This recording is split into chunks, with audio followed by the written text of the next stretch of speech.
जी हाँ मित्रों, मैं हमेशा नई नई चीज खोजता रहता हूं आप सबके लिए।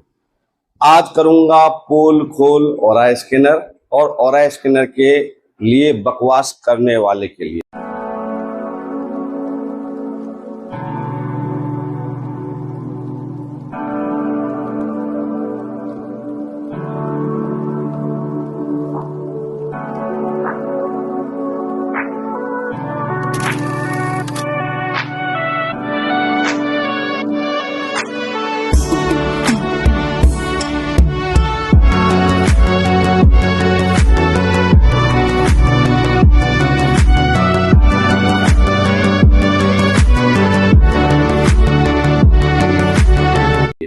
जी हाँ दोस्तों, मैं हूं कमल शर्मा, हेल्थ वास्तु विशेषज्ञ, ऑरा विशेषज्ञ, और आप लोगों के लिए हमेशा खोज करता रहता हूं। कुछ लोग पहचानिए ऐसे कुछ लोग हैं जो वास्तु के प्रकांड विद्वान हैं, और प्रकांड विद्वान होने के बाद लोगों की बुराई करके यूट्यूब से पैसा कमाने के लिए ये काम करते रहते हैं। कभी भी आज तक अपना कोई भी वास्तु करता हुआ वीडियो इन्होंने नहीं दिखाया है। सिर्फ कहते हैं कि मैं यहां हूं, मैं लंदन में हूं, मैं फलाने जगह हूं, मैं धमाके जगह हूं। ऑरा स्कैनर की बात करते हैं। ऑरा स्कैनर को कौन समझ सकता है? ऐसे लोग ओहो पहचान के रखिएगा। कुछ लोग हैं पूरे इंडिया के अंदर में जो दुष्प्रचार कर रहे हैं। किस चीज का? क्योंकि उनकी जो काम करने का तरीका है ना, उसमें अड़चन आ रहा है। अब लोग उनका विरोध करने लग गए हैं, तो उनके समझ में आया कि क्यों ना किसी की बुराई करें। अब पढ़े लिखे तो भाई विद्वान लोग मूर्ख भी होते हैं। ऐसे मूर्खों को मैं सावधान करना चाहता हूं। बिल्कुल सावधान हो जाइए, आपके विरोध में काफी सारे लोग खड़े हो गए। तो रावण भी बहुत बड़ा विद्वान था, मूर्खता उसने भी की। रावण जैसे शरीके जब उनका घमंड नहीं चला, तो ऐसे विद्वान मूर्खों का कहां से चलेगा? आज नहीं तो कल मुंह तोड़ जवाब जरूर मिलेगा।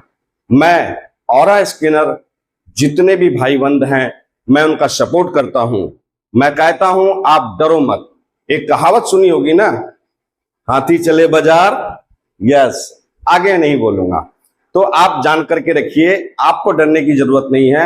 आप निरंतर अपने काम को करते रहिए, लगातार करते रहिए।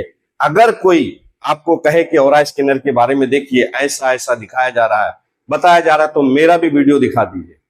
क्योंकि लोगों को पता होना चाहिए कि तरंग क्या है।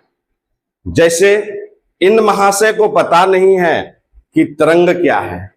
रेडियो तरंग के बारे में बता दूं, जिस समय में रेडियो का आविष्कार हुआ था, तो उस समय में तरंग के द्वारा एक छोटी सी एंटीना होती थी, उसके द्वारा उसको सुना जाता था।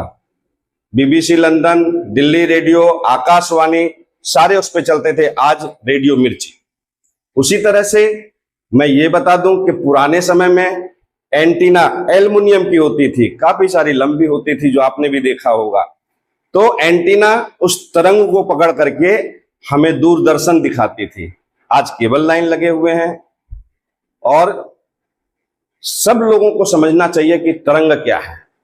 ऑरा स्कैनर का काम क्या है? ऑरा स्कैनर का काम जो है, उसका काम है तरंग को पकड़ना, अच्छा और खराब दोनों। तो उन महाशय को पता नहीं है कि तरंग क्या चीज होती। क्या कहा जाए ऐसे मूर्खों के लिए? इनके लिए तो फिर घंटी हिला दीजिए। विद्वान मूर्ख ऐसे कहना चाहिए, जम के विरोध करना चाहिए ऐसे लोगों का। और क्यों ना करें, क्योंकि वो जानते ही नहीं है तो करेंगे क्या?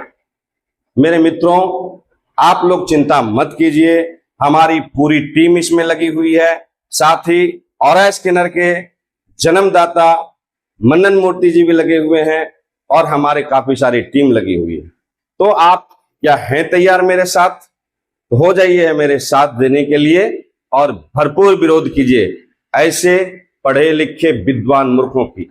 मैं उनका सम्मान करता हूं, लेकिन सम्मान कब तक सम्मान करेगा?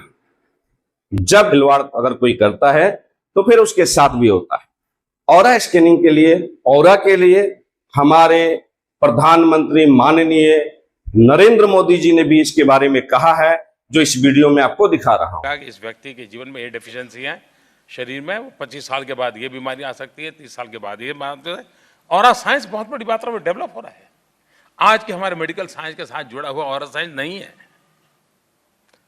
फुल प्रूफ भले ही नहीं होगा, लेकिन कोई एक वर्ग है दुनिया में, विदेशों में, कि जो लोग इसी पर बहुत बड़ा काम कर रहा है। अगर ये ऑरा साइंस स्वीकृति हो गई तो शायद मेडिकल साइंस की पूरी टर्मिनोलॉजी बदल जाएगी। एक बहुत बड़े रिवॉल्यूशन की संभावना पड़ी है। हम रिवॉल्यूशन से डरते नहीं हैं, हम चाहते हैं इनोवेशन होते रहने चाहिए, लेकिन चिंता ये है कि हम उसके साथ अपने आप को मेल बिठा रहे हैं कि हम वो पुरानी किताबों को लेकर के पढ़े, क्योंकि हमारे प्रोफेसर भी आए होंगे, वो भी वही पुरानी किताब लेकर के आए होंगे, उनके टीचर ने उनको दी होगी, और हम भी शायद अगर प्रोफेसर बन गए तो हम भी उस किताब को आगे किसी को सरका देंगे, देखिए यार मैं यही पढ़ाता था, तुम भी यही पढ़ाते रहो, तो शायद बदलाव नहीं आ सकता है। और इसलिए नित्य नूतन प्राणवान व्यवस्था की ओर अगर हमारा मन रहता है तो हम रिलेवेंट रहते हैं, हम समाज के बदलाव की स्थिति में अपनी जगह बना सकते हैं। उसे बनाने की दिशा में अगर हम प्रयास करते हैं तो मैं मानता हूं कि हम बहुत बड़ी सेवा कर सकते हैं। आप एक ऐसे इंस्टीट्यूशंस के स्टूडेंट हैं जिसने हिंदुस्तान में अपना एक ट्रेडमार्क सिद्ध किया हुआ है। देखा आपने, मोदी जी ने कितने अच्छे तरीके से इसको समझाया है। ऑरा उसी तरह से काम करती है, फुल प्रूफ नहीं है, ठीक है, मान सकते हैं इस बात को, किंतु उन्होंने क्या कहा है, एक बात और ध्यान से सुन लीजिए।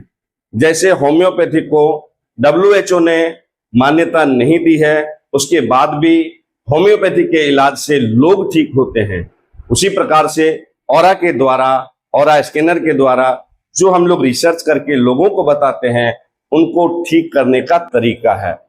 नमस्कार मित्रों, इससे ज्यादा मैं कुछ कहूंगा नहीं। ऐसे लोगों के लिए आप हो जाइए तैयार और लड़िए, डट के रहिए, घबराइए मत, हम हैं आपके साथ। कुछ लोग अपने झुंझुना को करोड़ों रुपया का बताते हैं, पता है, करोड़ों रुपया का झुंझुना आज तक उन्होंने ऑनलाइन नहीं दिखाया, और कहते हैं कि इंडिया में उनके सिवा किसी और के पास है ही नहीं। मित्रों, ऐसे फ्रॉड लोगों से भी हो जाइए सावधान, क्योंकि आज तक उन्होंने इसलिए नहीं दिखाया, है ही नहीं। अगर होता तो कंपनी क्या मूर्ख है कि इंडिया के अंदर में एक ही आदमी को करोड़ों रुपया का जो है मशीन बेचेगी, अपने औजार बेचेगी।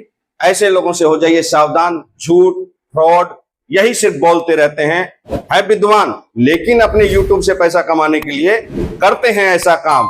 तो आप रहिए सावधान और इनका करिए बाइकॉट।